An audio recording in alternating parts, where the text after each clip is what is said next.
যুদ্ধবিরতির মধ্যে ইরানে আবারও শক্তিশালী হামলা চালিয়েছে যুক্তরাষ্ট্র। হরমুজ প্রণালীতে বাণিজ্যিক জাহাজে ইরান হামলা চালিয়েছে এমন অভিযোগ তুলে পাল্টা হামলার কথা জানিয়েছে যুক্তরাষ্ট্রের সামরিক বাহিনী সেন্ট্রাল কমান্ড।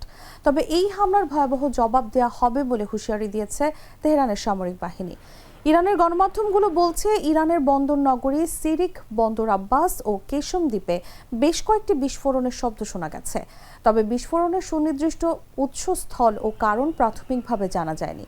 এদিকে গত 17 জুন স্বাক্ষরিত অন্তর্বর্তী শান্তি চুক্তির আওতায় ইরানকে তেল বিক্রির যে ছাড় দেওয়া হয়েছিল তা বাতিল করা হয়েছে বলে জানিয়েছে যুক্তরাষ্ট্র।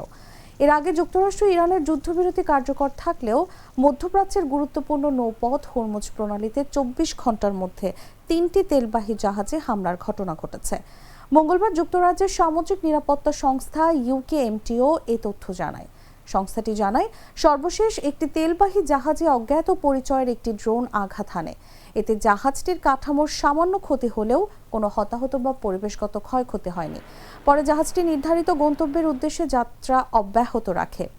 এরও আগে ওমান উপকূলের কাছে হরমুজ প্রণালী দিয়ে চলাচলের সময় আরও 2টি জাহাজে হামলা হয়। এর মধ্যে একটি জাহাজে আগুন ধরে যায়।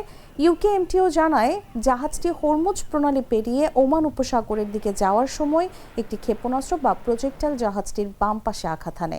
অন্য একটি জাহাজেও হামলায় কাঠামোগত ক্ষয়ক্ষতি হয়েছে। তবে ওই ঘটনাতেও কেউ আহত হয়নি বলে জানিয়েছে সংস্থাটি। টক ঝাল স্বাদের প্রাণ হজম ক্যান্ডি সব হজম করে দেয়।